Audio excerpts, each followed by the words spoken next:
Hello and welcome to today's presentation, From Essential to Exceptional, Strengthening the Animal Care Team's Role in Shelter Health. Today's webinar is being presented by Virox Technologies, Inc., makers of Rescue and Prevail Disinfectants. You'll have the opportunity to submit questions by typing them in the chat section located on the right side of your screen. Please send in your questions at any time. Our team is standing by to answer questions you have, and we'll be doing a Q&A at the end of the presentation. So without any further ado, let's get started. I would like to introduce Dr. Matthew Gitz, who serves as the Clinical Relations Lead Veterinarian at the University of Arizona College of Veterinary Medicine. His expertise includes vaccine protocols, sanitation, disinfection, and outbreak response. So you can take it away. Excellent. Thank you very much.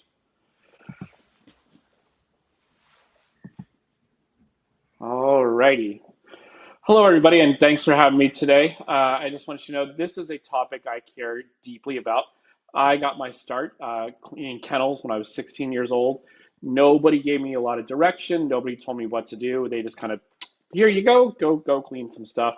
And at the time, I didn't realize I didn't have that knowledge to do a really, really good job because nobody ever taught me those things. So that's kind of where the genesis of this lecture comes from, is I really want to make sure that you guys understand the why it is we do the things that we do, because I know we're all busy in shelters, and I know sometimes that's really, really hard to take a second and explain the why we do the things that we do. So today we're going to be talking about from essential to exceptional, strengthen the animal cares team's role in health. Today we're going to cover recognizing the animal care team's role in preventing disease outbreaks, understand biosecurity basics and the importance of shelter intake protocols, learn step-by-step cleaning and disinfection procedures, identify common mistakes that contribute to disease transmission, explore practical, cost-conscious methods to minimize disease spread in shelter environments, and finally, we're going to evaluate the impact of an integrated parvo prevention strategy using vaccination, deworming, and sanitation. So I like to kind of start out, every shelter is unique. And prior to me working at the University of Arizona, I worked in shelters for several years across many different states. I also worked in the pharmaceutical industry, and I visited shelters also across the United States. So I've seen a lot of different shelters out there. So there's many different shelter types. So we have our large open intake, usually municipal shelters. We have our managed admission shelters. We have our limited admission shelters. We have rescue-based organizations. So there are all kinds of different shelter types out there. Also, we have different animal populations. So maybe our shelter is mainly dogs and cats. Maybe we are in, a puppy rescue, or we are in a shelter that also takes in rabbits and things like that. So there's all kinds of different populations that we may come across. Our medical resources also may be different. So shelters that I've traditionally been at as a veterinarian, we had a medical clinic on site that sometimes was there to serve the shelter. It was sometimes there to serve the shelter and the public.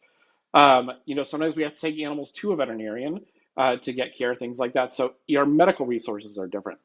Our physical facilities are different. And that's kind of a very straightforward thing, right? So some of us are in, brand new state-of-the-art big shelters. And some of us are in shelters that maybe there's buildings there that were built in the 80s, those old cinder block walls, things like that. So every facility is different in terms of our physical facilities. Our staffing levels are different. So sometimes we are, full paid staff. Sometimes we are volunteer-based. Sometimes it's a mixture of both. All kinds of different staffing levels. My hope is we are all fully staffed all the time, right? We have extra people. So that way if somebody calls out sick, we have somebody to fill it. That's a dream.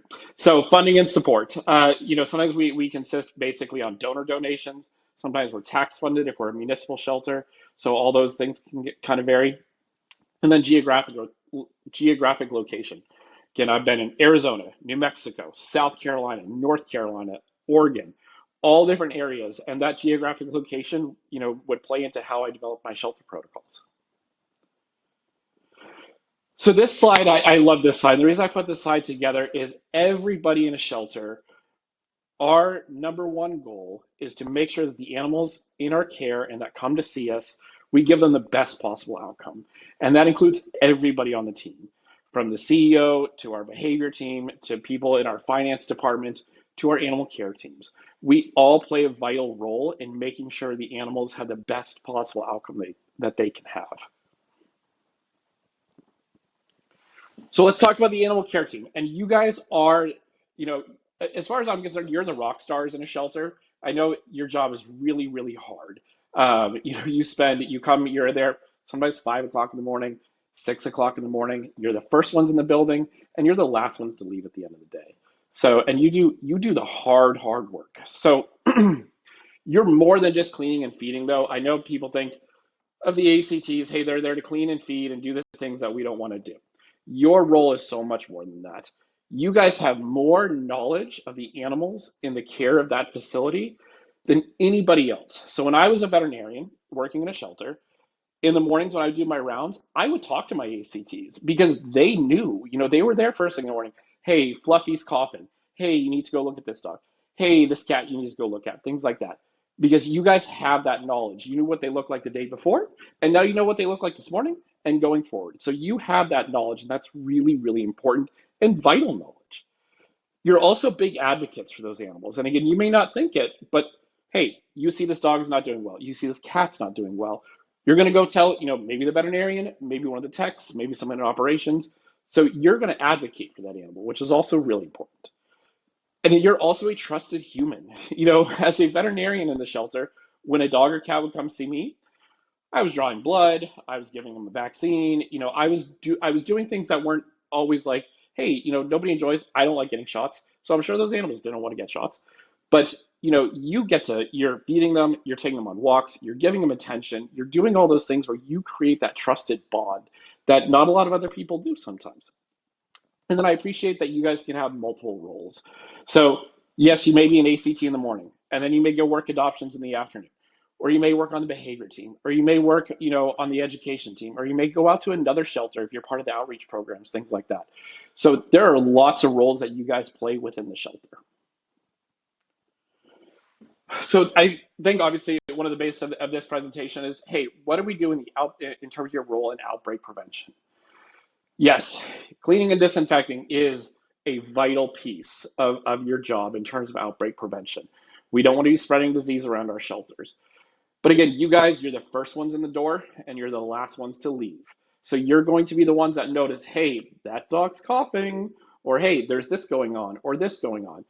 So you're going to be the ones that spot those things first thing in the morning and are really going to be vital to letting people know as they come in, like, hey, we need to do this, we need to do that. Or, hey, I saw this dog had tons of, eye discharge, nasal discharge, coughing, sneezing, and I went ahead and isolated that dog away from the rest of the population. You're also going to be supporting the rest of the team. So especially if we're having a big shelter outbreak of a disease, you're going to be helping the veterinary team, the operations team, all those different people that get involved when we deal with the outbreak. You're one of those big pieces to it. So again, your role, or you play a major role in outbreak prevention at your shelter. So again, remember that you are a big piece of that. So let's talk biosecurity, because hey, germs won't take a day off. They're going to be in our shelter 24/7. So it's going to be a constant thing that we're going to have to worry about. So what is biosecurity?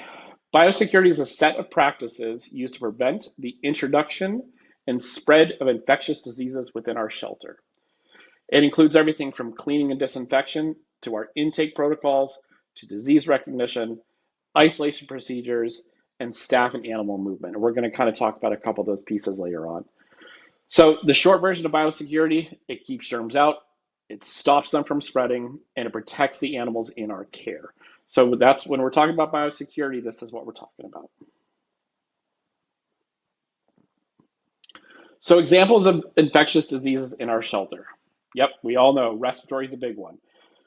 And this is in no way that these lists can go longer. These are just a couple of examples. So Bordetella, influenza, calicivirus in cats. We've all seen respiratory disease in our shelter. Things like GI diseases. So, vomiting and diarrhea, parvo puppies, kittens with panleukopenia, coccidia. Those are all GI things. And then finally, some other things. Ringworm, especially, I'm a cat guy. You'll find that out through this lecture. I'm a cat guy. So ringworm is something I've seen a lot of, especially in kittens. I do have rabies on this list. I'm hoping that nobody here has seen rabies, but it is one that, hey, we can see in the shelter setting. And then again, scabies, mites, things like that. So these are just different diseases that we see in a shelter. I don't want to say commonly because rabies is on that list, but generally speaking, respiratory and GI are the two biggest areas that we worry about in terms of diseases in our shelters.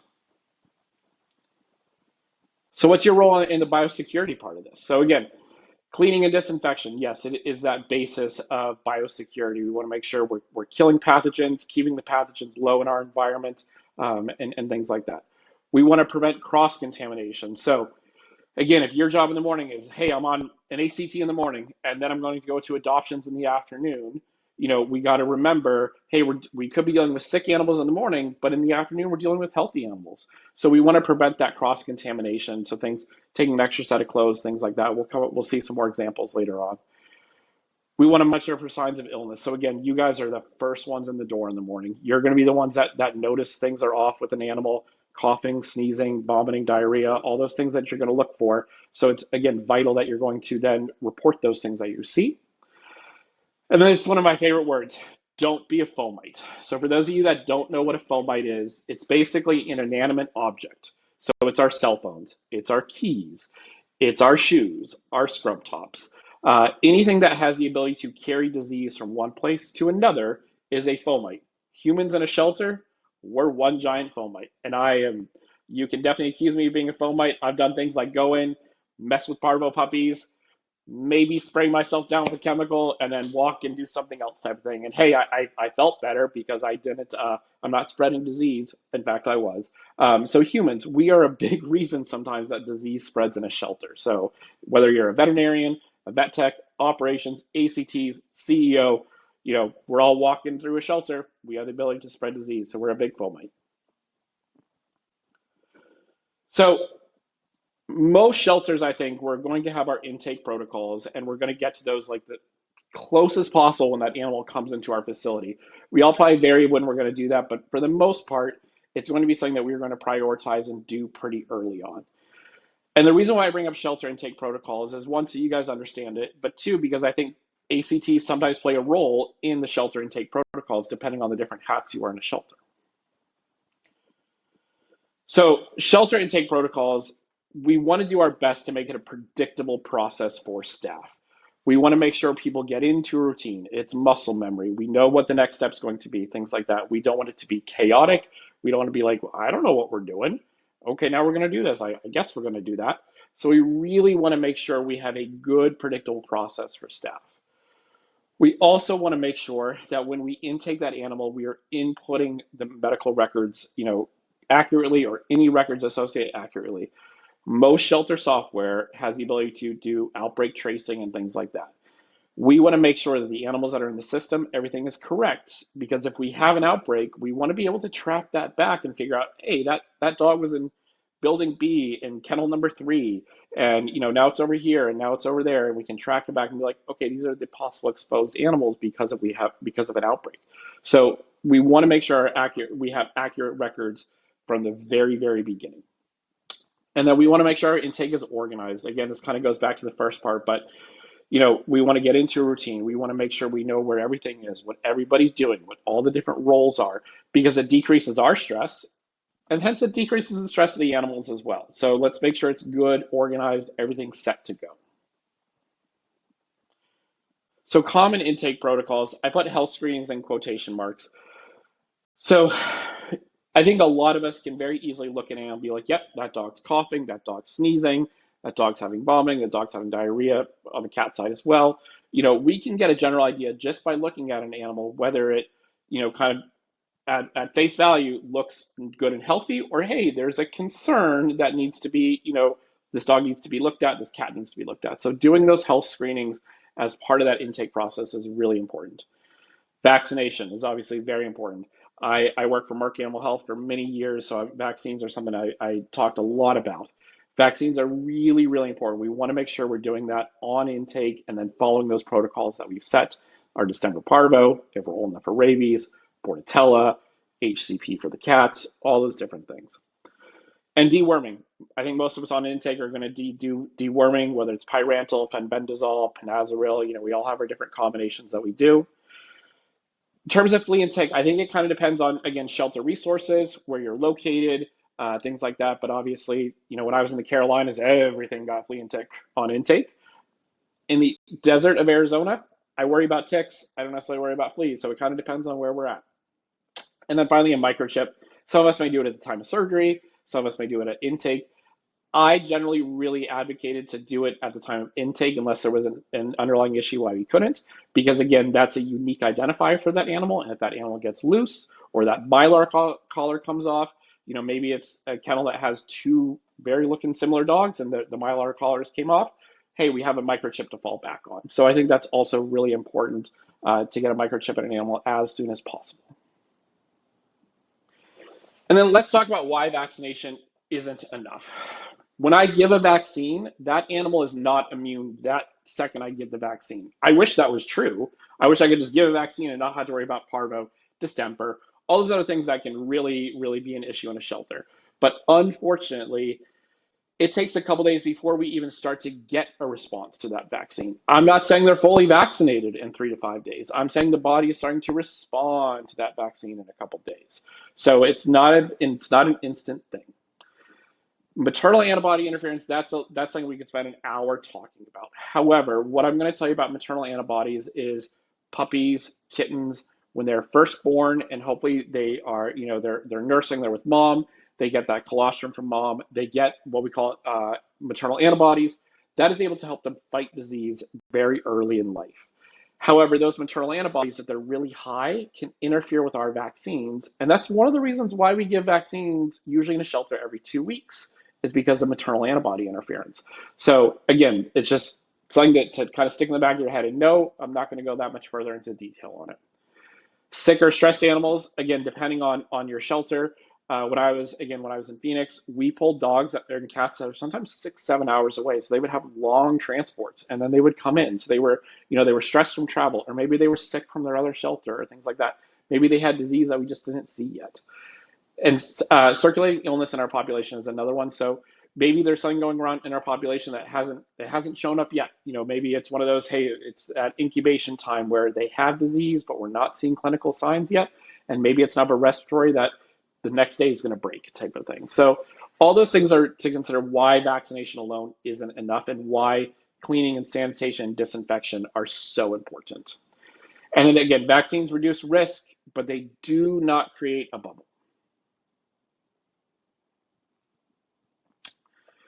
So let's get into the crux of it. So sanitation, disinfection, the basics that build better outcomes. And I do think this is such a key piece within a shelter, and people sometimes don't appreciate. Again, I started 16 years old cleaning kennels. Unless you've had that role, you don't appreciate, like, this is a hard role. It's a lot of manual labor. It's early hours in the morning. It's sometimes late in the afternoon. If you live in Arizona in the middle of August, it's 120 degrees. So it can be, very uncomfortable. Maybe you're in Minnesota in December. All those things, like, this is a hard job that you guys have to do. So when we're looking at different types of disinfectants, it's important to kind of look at these key factors. I know that these decisions are made, probably above you at the operations level, more senior level, but what are things that we consider when we're looking at chemicals and disinfectants? First, is it safe for the animals? And is it safe for us? We want to make sure it's safe for both of us. Does it kill the pathogens we need it to kill? Does it kill canine parvovirus? And I'm going to come back to that again, but that's kind of my standard. Does it kill parvo? Yes, good to go. How long does it take to work? The required contact time. Is it 5 minutes? Is it 10 minutes? Is it longer? So how long is it going to take to actually kill those pathogens? Does it still work if we have a little bit of organic matter left over? One of my previous bosses used to call it poop smear. So if we have poop smear left over, is it going to break down that chemical, or is that chemical going to work effectively? Is it easy to apply to our surfaces? We have so many surfaces in a shelter. We have sealed concrete, we have FRP, we have stainless steel. I mean, you name it, we have so many different surfaces. So is it easy to apply to a surface? Does it kill hard to kill parvovirus, or does it kill parvovirus, basically? If it does, again, check, great, that's what I'm looking for. And in the process, is it easy going in terms of our equipment? Is it caustic to our equipment or corrosive to our equipment? Does it break down? Does it cause a lot of rust? things like that. So those are all things that we look at when we're looking at different chemical and disinfectants. So this is just an example of the sanitation disinfection protocol. What I always tell people whenever I give lectures like this is there are a lot of things to consider. And again, we are all different. We all have different shelters, populations, things like that, different funding levels. Pick some, really, really try to pick something that is really, really good and fits within all the parameters we need it to fit in. So this is just an example, but obviously we want to temporarily relocate the animal. So if it's a dog and we have indoor-outdoor runs, everybody goes outside. Cool, we clean the inside, and then everybody comes in, and then we clean the outside. So things like that. Maybe we have play yards, etc. Again, I'm a cat guy, so hey, hopefully we have portalized kennels, and we can push them to the other side and then push them back. So again, we have to relocate that animal. We want to remove everything, bedding, bowls, etc. It all comes out. And then manually remove the organic matter. I have a lot of cats, I'll admit. I scoop the litter boxes in my house. My wife's also a veterinarian.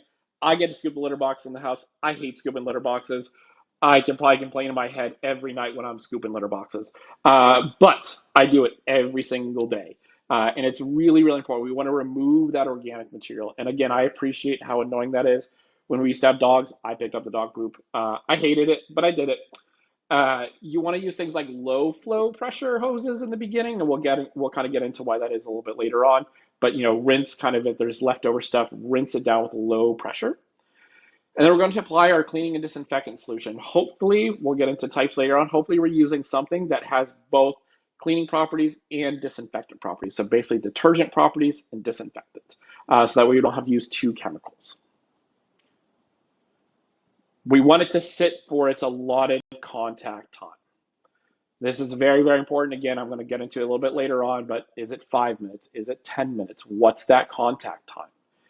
And then after it's sat for that contact time, we then use high pressure water, high pressure hoses to rinse things down after it's sat for that amount of time. If it's, a cat condo, we're wiping stuff down, etc. And then we want to let it dry thoroughly. Again, I'm in Arizona, things dry like that. I don't have to worry about it too much. When I was in Eastern Carolina, no way. It took stuff forever to dry out. So we want to let things dry though, because putting things back into wet environments actually has been shown to cause more disease. So let everything dry out. And then obviously replace it with any clean thing, clean bedding, clean bowls, things like that. And then depending on our shelter protocols, we're returning that animal back to its original housing area, or maybe it's going to adoption. So things like that. But also, again, make that fit within your shelter protocols. And then order of care, kind of three big areas. Our healthy pets, our non-infectious animals come next. So maybe a dog has thyroid issues or a diabetic cat or something that's kind of, harboring that immune system. And then finally, our infectious animals. So upper respiratory, parvo, ringworm, whatever we're dealing with type of thing. So in an ideal world, if I could staff a shelter and not have to worry about, pay and things like that, all the things that go into hiring people, I would hire a team for my healthy animals, a team for my non-infectious animals, and a team for my infectious animals, and keep all of them all separate. So that I wouldn't have to worry about cross-contamination or people being fomites or things like that. But I know that's probably not the ideal. I know most of us probably don't have that ability to do that, but that's what I would do, is really divide them out. But since we can't do all your healthy animals, then your non-infectious, then your infectious animals. So let's talk about shortcuts. And I am guilty of probably taking each one of these shortcuts at some point in my career, whether as a kennel assistant, a vet tech, even a veterinarian. I've probably taken some of these shortcuts. So I'm not without fault in this. However, things that I think are really, really important. Making clear protocols for your staff. So important. People want to know how to do a good job. Again, I truly have the belief, we all show up at a shelter every day wanting to do a good job because we know the animals depend on us. So let's give our teams the ability to do the best job they can do. And that starts out by just having a very clear protocol. Hey, you need to do this, like the cleaning protocol I just went over. Do this, do this, do that type of thing. Make it easy to follow, easy to understand. Also, take the time to train our new staff. And again, I know that's really hard. I've been in that position. when I've been medical director and I've hired on a new vet assistant and I just didn't have time to train them and I kind of just was like, here you go. So let's not do that. Let's do our best to take the time to train our staff. And again, I know we're all busy and we're all stretched thin. Guessing on dilution ratios. Yep, I'm 100% going to admit to this. Hey, I have a bucket of water. I'm going to mop the floor. Yeah, there's some bleach. Yeah, there's some more bleach. That should be fine, right? Totally. That can actually be really detrimental because if you don't do enough chemical and it's below the concentration, you're not killing anything. So that way, you're setting yourself up for outbreaks. Or if you go too concentrated, it can actually be harmful. And the way you'll kind of know sometimes that you went too much on the concentration is, especially on dogs, you'll see that they'll get really red and irritated bellies because that concentration is still on the surface of those kennels. So things to look for.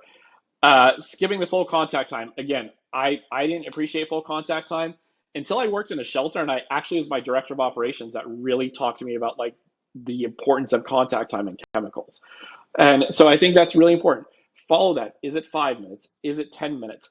And make sure when you hire somebody on, that's one of the first things you tell them because they may be like, cool, I'm gonna, put up the chemical and I'm gonna rinse it down a minute later, next kennel, next kennel, next kennel. And they don't realize that contact time is really, really important.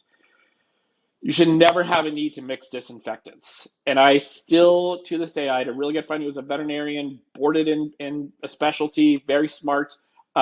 She thought she could mix bleach and rescue together. I'm glad she didn't. It would have made a really volatile chemical compound. There is no need to ever mix disinfectants. But I get those questions from time to time. High pressure hoses before you're actually cleaning and disinfecting and things like that. So let's say I have a pile of dog poop and I know I would much rather just take my high pressure hose and rinse it on down and not have to scoop it. If I could do that with my litter boxes too, that'd be great. But what does that do? That aerosolizes whatever's in that dog poop. So, or if it's vomit or whatever, it's going to aerosolize it, which means the dogs are going to inhale it. Potentially the cats are going to inhale it depending on how your shelter's set up. It also means you are going to inhale it. So just remember that when you're using that high pressure hose on dog poop, you're going to be inhaling those particles as well. And those particles can sit up in the air for a long time. So really, really, when I see somebody using high pressure hose and they haven't done anything else yet, and that's what they're using to start with, it makes me cringe. Not letting the kennels dry completely. Again, I think it's really, really important to let them know, like, hey, like your new staff that you trained, we need to let these kennels dry. They need to be completely dry before we put an animal back in, just because a wet kennel can cause more disease. And then ignoring that front of the kennel. Yep, we've all had puppies in our shelter, right? We've had a kennel with puppies. We take the puppies out. We clean the shelter. We clean the kennel. It's beautiful. We put the puppies back in. And 5 minutes later, what are those puppies done? They pooped everywhere and they put their poopy paws up on the kennel bars and on the walls and things like that. And I know those kennel bars are really challenging to clean sometimes and it's a real pain, but that's a perfect area for parvo to hide out. So make sure you are cleaning those kennel bars, especially in those crevices. And then not all disinfectants are equal. I love this picture when I found it. Like this, it was a perfect picture when I found it. So hey, every chemical is different. Let's take a second. Let's go over them. Let's think about it. But I get sometimes it can be really complicated. So I'm going to hit the high points of the three major chemicals that I see used in a shelter and a vet clinic, things like that. So the first one that I think we can all identify with is sodium hypochlorite, so bleach. Obviously, it's very, very cost effective. Bleach is a very, very cheap chemical. You can easily get it. Hey, if I don't have the big 55-gallon drum, I can go to the grocery store and get a bottle of bleach. Very easy to find and very cost effective. Easy to do the dilution, right? 1/2 cup to a gallon gives me 1 to 32. For 10 minutes, that kills parvo. Great. That's straightforward. That's easy to do.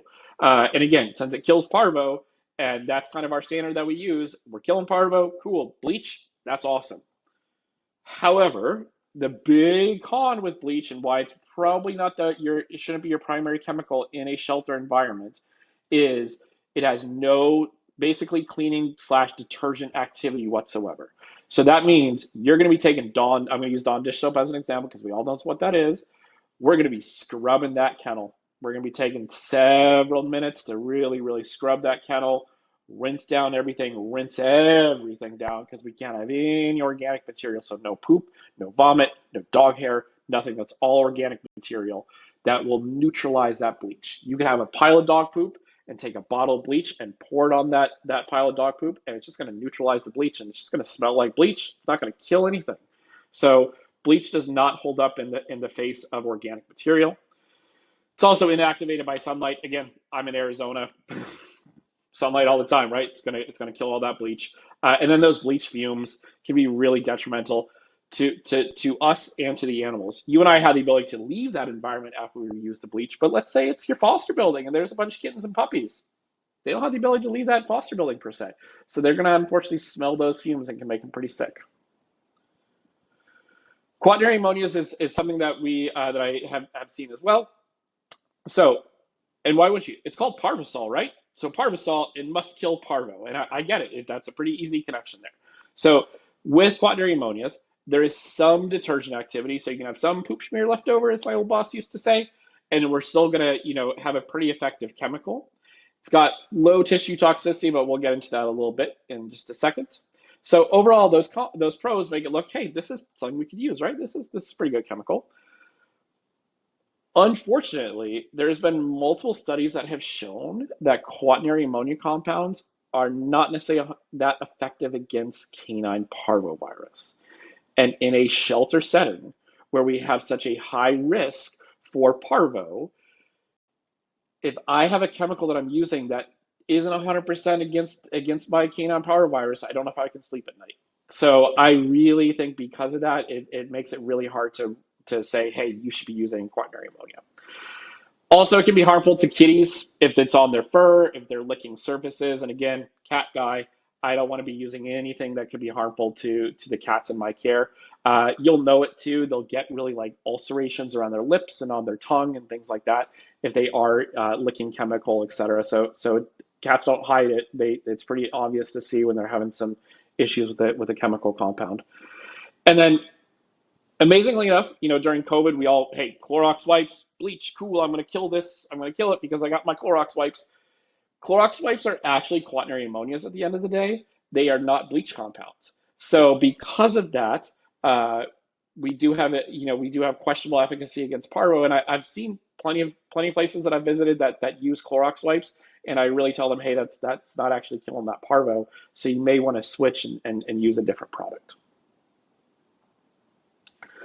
So let's talk about accelerated hydrogen peroxide, and I think most of us know this as rescue.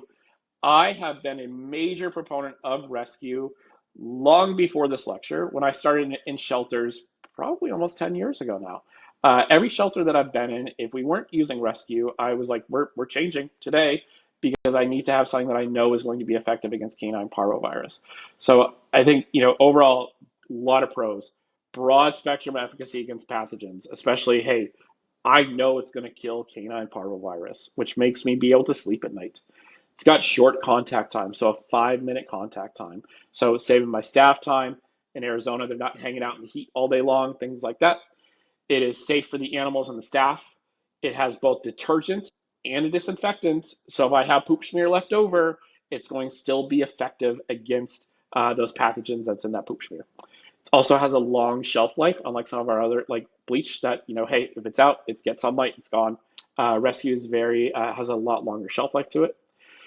The only con is it's a little bit higher of an upfront cost, but I'm going to make an argument that in the long run, if you look at it over time and the use and how you're going to use it in your shelter, that it probably actually saves you money at the end of the day. So when we're looking at disinfectants, this is just kind of a short kind of comparison chart. So again, bleach, quaternary ammonias like Parvosol, and rescue are the three that we're comparing here. Yep, bleach is cheap, easy to get. Rescue is a little bit higher upfront costs, but rescue also has detergent to it. It also has a shorter contact time. It's also really, really effective against parvo. Bleach is effective against parvo, but rescue is really effective against parvo. And again, it is we're going to save time in terms of that 5 minutes. Well, plus it is not toxic to the dogs and cats and other animals in our care. Again, important to me, it's not toxic to my kitties. So I again, just looking at this chart, it's kind of a no-brainer of why I would pick rescue. versus the other two chemical compounds. And then when we're looking at cost saving benefits, so for those of you that are looking at your budgets and you're maybe manager of operations, director of operations, things like that, I get it. So we have to look at the budget. We also have to look at things in terms of our live release rates, our length of stay rates, all those different metrics that we look at when we're assessing how well our shelter's doing. So rescue is going to decrease our medical costs and our shorter holds. How is it going to do that? If I have less parvo in my shelter, then I'm spending less money on those medical costs for those animals, and then I'm getting them out the door quicker. So per cost per animal, I think it's going to bring down that cost per animal in terms of overall costs, in terms of also length of stay, et cetera, all those different things. We're going to have fewer outbreaks, and which means we're going to have healthier animals, which means animals are going to be going through our system a lot quicker, getting adopted, getting into happy homes, things like that. It's also faster cleaning, a 5-minute dwell versus a 10-minute dwell versus an even longer dwell for some other products. So we're going to cut down in terms of our staff time. And then we can use, and then our staff, hey, they can be, again, ACTs in the morning, and then they can do, let's go work in adoptions. Let's go work in behavior, all those other things. That's the beauty of working in a shelter. You can do various things throughout your day, and it gives you a lot of variety, and I think makes us all happier sometimes. So better outcomes, more adoptions, fewer returns. We all hate it, right? When we adopt out an animal, and 3 days later, we get a phone call from an angry adopter saying, you adopted me out this sick dog, and I blame it all on you. When in fact, hey, when that dog walked out the door, to our best of our knowledge, that dog was happy and healthy. It may have had something incubating, but that's always going to be a challenge in shelter. But if we can decrease that possibility, if we can decrease the possibility of canine parvovirus, things like that, I think that's really, really important. And then safer on equipment. We're not going to get rust all over our stainless steel. That's a big thing. There's a lot of different stainless steel, in shelters. And I think if you use something like bleach, it's really going to be corrosive towards that versus rescue is not. So healthier animals plus safer for staff plus lower length of stay. That is my argument for why it actually saves you money in the long term when you look at it on a cost per animal basis. So let's talk about puppies. And again, yes, kitty person, but I still love puppies. I saw a puppy recently. I do relief on the side, and the staff made fun of me because I just melted over this puppy. So I still think puppies are adorable. So why puppies matter to your shelter? They do great on social media. Everybody loves their social media feeds, and everybody will stop. I guarantee if it's a puppy or a kitten or something like that, everybody stops their feeds and looks to see what is that animal doing. So they're great on social media. In terms of they bring people into shelters. So somebody may think, hey, I want a puppy. I saw this puppy, on your Facebook, and now I'm going to come and see you at the shelter. And maybe they actually don't actually get that puppy. Maybe they're like my wife that takes home that 14-year-old dachshund that has the worst mouth ever type of thing. So, they attract people into our shelters, but maybe those people go home with other animals and not that puppy. They make great stories, great photos, great stories, things like that. Everybody loves a good story. They get adopted usually pretty quickly. Again, in my previous shelter, puppies were usually gone. As soon as they got to the adoption floor, they were usually gone within the same day. They get higher adoption fees, which I think let's kind of look at that a little bit closer. If a puppy gets a higher adoption fee, that is going to give me more financial resources to then take care of that 14-year-old dachshund with that horrible mouth, or maybe take care of that senior cat, things like that. So I think, getting a higher adoption fee for a puppy can really, really help the rest of the shelter. It's good fundraising opportunities. When we used to have our big gala events, we'd always take the puppies. And believe me, donors were like, that's so cute. And they would want to take pictures, so great fundraising opportunities. So in short, puppies bring the attention. They bring the funding, a chunk of funding, and they're opportunities for the whole shelter. So again, we're using rescue to kill canine parvovirus, so we can have higher adoption rates with our puppies and hopefully make some more income from the puppies so we can support the rest of our shelter. So puppies, though, they are prone to parvovirus, right? So which ones are the most prone? So obviously unvaccinated puppies between about 6 weeks and 6 months of age, that can vary a little bit. Puppies with heavy parasite loads or weakened immune systems. This is something, again, I didn't appreciate until I got to a shelter setting. I've been a veterinarian for several years at that point, but really, really deworming, I think, is important to decrease that parasite load so that way their immune system responds better to vaccines. Stressed or recently transported puppies can also be prone to parvo because we're stressing their immune system. And then obviously, if we have a crowded environment of puppies, if we have a shelter that has a ton of puppies, yes, we are more prone to parvovirus because we see parvovirus in puppies. And then in the environment, so canine parvovirus is what we call a non-enveloped or naked virus, which actually makes it harder to kill. And you would think by, hey, if it's naked and it's non-enveloped, like shouldn't that be easier to kill? It actually makes it harder to kill. That's a whole other lecture of itself. So, but just know that's one property of canine parvovirus that makes it challenging to kill. And it can also persist in the environment for months. So I'm going to make an argument. Sometimes we have a parvo puppy in a kennel, right? And we say, hey, no more dog in that kennel for 24 hours. You should say like 9 months if that's going to be the thought process to it. And the reason is if you are cleaning, disinfecting, sanitizing that kennel properly, you shouldn't have to wait to then use it again. So parvovirus, it's not going to die in 24 hours, and not putting an animal in that kennel for 24 hours isn't going to make a difference if that's the basis for it. What is going to make the difference is using the correct chemical agents and disinfectant, such as rescue, to make sure that the parvovirus is dead. And then finally, fomite transmission. Yep, I'm just as guilty of it. My scrub top, my hands, my shoes, etc. We got to be careful. We're one big fomite and parvovirus, since it survives really easily. If you have it on your shoe and you're walking around in the shelter, you have the chance of spreading parvo.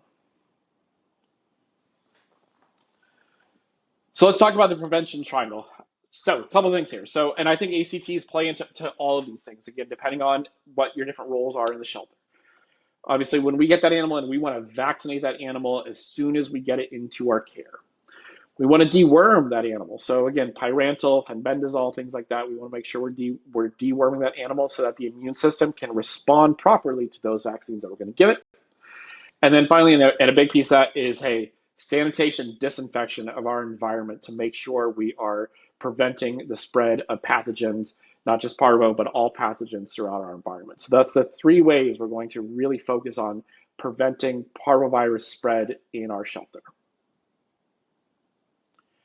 So why vaccines matter? So vaccination is the basis of parvo prevention in terms of from the immune standpoint. From the environmental standpoint, it is cleaning and sanitation. But from the immune standpoint, vaccination for parvovirus is the basis of parvovirus prevention. We're going to vaccinate usually on intake, so DA2 PPV. For those of us that have been in the profession long enough, DH2 PPV, same thing. Or our distemper parvovirus is what we refer to it as. Most likely, we're going to repeat that every 2 weeks until 18 to 20 weeks of age. Again, there may be a little bit of variation. There shouldn't be variation that goes below that 2 weeks. It can go greater, it can go up to 4 weeks. But I think most of us in a shelter setting are going to be vaccinating every 2 weeks. And then we want to make sure we are storing our vaccines correctly. So that means keeping it in a cold environment. Usually most vaccines, it's between about 36-ish degrees and 45 degrees is what you want to store them at. And then once you mix them, you want to give them right away. You don't want to mix them up at the beginning of the day and then give them maybe middle of the morning, mid-afternoon, things like that. Once you mix a vaccine, it lasts for about 45 minutes to an hour.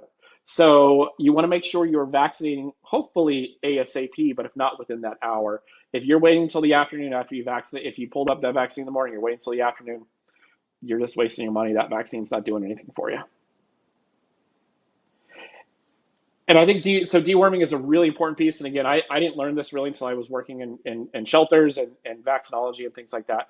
We really want to make sure we're deworming upon intake, and then again every 2 weeks, especially in our puppies, because by decreasing that worm burden, those hookworms, those roundworms, we allow the body to respond to vaccines better, to have better efficacy. So that way we can ensure, hey, our vaccines are doing the best they can to prevent parvovirus spread. So that's the reason for deworming. among many other reasons for deworming. But when it comes to talking about parvovirus specifically, we are deworming to improve the immune system of those puppies. And then sanitation, disinfection is the other really, really big piece here. So parvovirus spreads through feces and survives on surfaces for months in those ideal environments. So we want to make sure we are scooping first, not taking a high pressure hose to dog poop as much as we want to, especially if we had a bunch of puppies in that run and then we took a high pressure hose to it. So we want to make sure we're getting rid of all that fecal material to the best of our ability. And then we're using a proven killer or a proven parvo killer like Rescue, because we want to make sure we are, killing as much parvo pathogen as possible. And then if we're killing parvo pathogen, everything else is just going to fall to the wayside. We want to respect those contact times. So again, if we're doing our concentration of 1 to 16, we're doing it for 5 minutes. That's what we need to kill that parvovirus.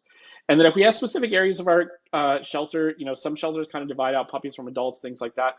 In our puppy areas, we really want to focus more on those high risk areas, things like that. Maybe for shelters doing like puppy play dates or et cetera. We just want to really focus on the area where we have higher potential risk for parvo. So in conclusion, so first of all, you guys matter in a shelter. And I know sometimes because you're there first thing in the morning, not a lot of people see you, things like that. You truly matter in a shelter. And as a veterinarian, I used to ask my ACTs all the time about the animals in my care. So you matter, you're that first line of defense for those animals. I ask you to be consistent when you're doing your job. As much as we want to take those shortcuts, as much as I want to be like, hey, I got to get all this done because I got to go pick up my kids from school, or I got to go do this, or I got to go do that. Be consistent in how you do things. Don't take those shortcuts. It'll save you time in the long run. I know in that particular moment, it may not, but in the long run, if you're not having to deal with outbreaks, it's going to save you time. And you want to set that standard. So as you hire new staff on or new staff come there, a lot of us that, start off as ACTs, we're younger. It's kind of the first job maybe we have. We're getting into animal care. Maybe we want to go work in a shelter. We want to be a vet tech, or we want to be a veterinarian, things like that. We want to make sure that we're setting that example. So again, we're respecting that contact time. We're mixing chemicals properly. We're not being a fomite. We're not moving stuff through our shelter. So you want to set that example. And then again, you want to make it count. All those little things that you do, they add up. I had my different ways of making it count. Again, I would take 5 minutes every day, maybe 10 minutes, and I would go just spend it with the kittens and foster. Because I enjoyed doing it. They enjoyed the attention. It was great. We all benefited from it. But all those little things that we do, from cleaning and sanitation to, giving those animals loving care, spending time with them, things like that, those all add up and they all give that animal, a better outcome. So thank you for coming today. I really, really appreciate it. I appreciate that I've had the chance to talk to you guys. I will definitely take questions. These are two of my own kitties. The one in the back, if you're from North Carolina, came from a rescue called Brother Wolf. And the one here came from Asheville Humane, and it's Squiddy and T-Bird. Oh, they are adorable. Thank you so much, Dr. Gates. We will begin answering some questions. We had a few that came up. The first one is, do you microchip on stray holds? So that'd be one exception, because if it is within that 72-hour period, depending on your county laws, you may not be able to do it. So that is an exception there in terms of stray holds, things like that. So, yeah. Perfect. So the next one comes from Patty, who volunteers at their shelter's vaccine clinic, and asked what the best response to a dog or cat owner who says their dog doesn't interact with other dogs and doesn't need HD or DHPP, or cat owners who say the house or the cat is a house cat and doesn't need the FVRCP vaccine. Yeah, so I really try to do a couple things, and I the first thing I always do with people that have a little bit of hesitancy with vaccines is to acknowledge their concerns. I found that goes a long way with them, and then I talk about more like, hey, like I'm gonna use cats as an example. So all my kitties are vaccinated, including for feline leukemia, and I talk about how, hey, none of us are planning on getting another cat, right? We're all like, nope, no more cats, we're done. And then we're outside of Home Depot one day or outside of Walmart and somebody's giving away kittens or giving away puppies. And then we're going to take that puppy, that kitten, et cetera, and bring it into our house. And that animal may be carrying disease that then could expose your animals to that disease. So I try to kind of go out about it from that way, because very rarely does somebody say, I'm only going to have this one dog. I'm only going to have this one cat. Nope, I'm not getting anything else. Everybody always eventually does. So I kind of go at it from a future planning standpoint versus using scare tactics. Perfect. The next question asks, do you recommend using rescue every time you clean or just when sanitizing or disinfecting before putting a different animal in a kennel? Couple reasons why I would recommend it for all those things. So one is, I think if you have different chemicals, it's confusing for staff. And that confusion can kind of lead to breakdown where they're like, oh, I'm just going to use this chemical today, not that chemical today. So I think from a consistency standpoint, in terms of staff training, the less chemicals you have in your environment and the less options, the less likely you are to get confusion. And then again, I use rescue, and I always have from start to finish, because I know it's going to kill parvo, and I don't have to worry about using another chemical that may not be 100% against a parvo, or if there's organic material and it's bleach, that's going to break down that bleach. So I just always keep to the one chemical rule. Perfect. We did have a question, is it useful to use bleach when then disinfect at the end? But I do believe you covered that already with bleach not having detergent properties. Yep. Another attendee asked, once a parvo puppy has been in a foster home, how long do you recommend waiting before placing another unvaccinated puppy in that home? Yep. And that I've had that debate many times in shelters. I think that's a little bit tougher, because we all have our fosters that are like great fosters, right? And they will do every little thing that we ask them. But we don't know. We don't have control over that environment. We most likely not been to that person's house. We don't know what their setup is, things like that. And I do think so that makes it a little bit more challenging. I think if you were to say, hey, what's that time period? And you want it to be one of those organizations that wanted to put a time period on it to be safe. A lot of studies show that like 9 months is kind of that cutoff. However, I think, again, make it straightforward and simple, call it a year.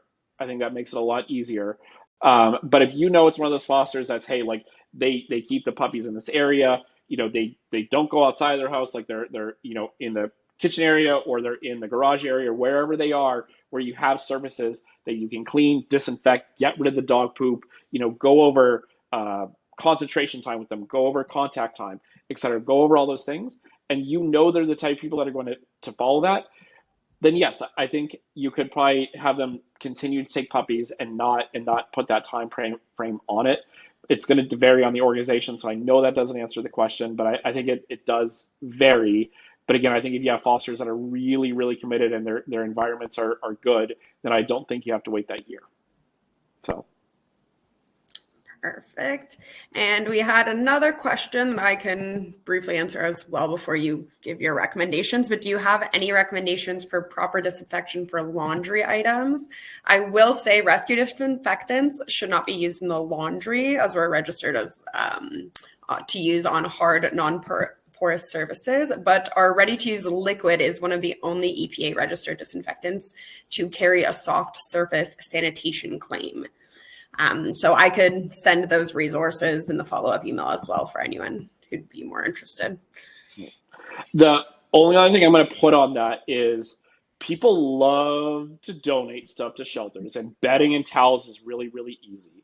So like, I'm not a wasteful human being, but if you have soiled stuff from parvo puppies, just throw it out sometimes too. If it's that gross, just throw it out. But remember, feces is how parvo is transmitted, so make sure it is washed and all that stuff is washed away, etc. Because it's harbored in feces. So, but I agree in terms of what Angelica said as well. Perfect. So another question, do you have any specific recommendations on avoiding spread of Bordetella? It seems like we are constantly dealing with outbreaks and would love to try and bring that down. I think a lot of it. So there's a couple pieces to that, and I can think that may be a longer kind of explanation, but I'm going to try and make it really short. So let's say I have a 50-pound dog in front of me, and it coughs or sneezes. That pathogen can have a radius of 20 feet. So that also, just to kind of give you perspective, how much pathogen can go into the environment. Um, One thing I did in Arizona, so July, August is our monsoon season, and hopefully we see a ton of rain during that time. But I would notice that, hey, we would have substantial increases in upper respiratory in our shelter. So what the operations manager and I did decide to do is we would have like 3 or 4 shutdown days in July and 3 or 4 shutdown days in August. And we would deep clean our shelter, and literally every part of the shelter and everybody, for the most part, would take part in it. And we'd really, really be good about it. And that seemed to really, really decrease our respiratory issues in the months of July and August. So there's things like that you can do, but I know it's a constant challenge. And I think it's your buildings, your airflow, your intake, how you're vaccinating, which vaccines are you using? Are you using intranasal? Are you using oral? Are you using injectable? All those things kind of play into upper respiratory and Bordetella. So it is one, it's not a very fast answer that I have. Perfect. And the next question, what would be your recommendation to begin a vaccination for kittens and puppies in the shelter setting? So at the time, and I will tell you right now, I follow ASV guidelines, so Association of Shelter Veterinarians, and right now the guidelines are between 4 to 6 weeks. I realize that is off-label for if you're reading the labels on vaccines like distemper parvo and HCP, but it's 4 to 6 weeks is my recommendation. That's what I've been doing. There's discussion around vaccines and when to start them if we start them earlier, but I'll tell you right now, 4 to 6 weeks is what people are talking about right now. But I realize there's some other discussions out there as well. Perfect. And the next question is a bit more rescue related. Do you recommend using rescue for home use on animal bedding litter boxes? So we do have a couple of resources and foster protocols as well for at-home use that I could send over in our follow-up email. Yep, and I absolutely agree. And I used to talk to my fosters all the time, and fosters were great. If you're like, hey, here's where you can buy rescue, because we have the 55-gallon drums. So, hey, here's where you can buy the wipes. Here's where you can buy the concentrate. Here's where you can buy the ready-to-use liquids. They were more than happy. They wanted to do it. They wanted to provide a really, really good environment for the pets they were fostering. Perfect. So I believe that is all the questions we have for right now. I would like to thank you so much, Dr. Gates, and thank you everyone for attending today's webinar, From Essential to Exceptional, Strengthening Your Animal Care Team's Role in Shelter Health. If you have any other questions, please visit rescuedisinfectants.com, or you have a few more minutes, put them in the chat. We'll also send out a follow-up email within 24 hours with a link to additional resources and the recording of today's webinar. So on behalf of Virox Technologies, Inc. And our presenters, thank you for joining us today.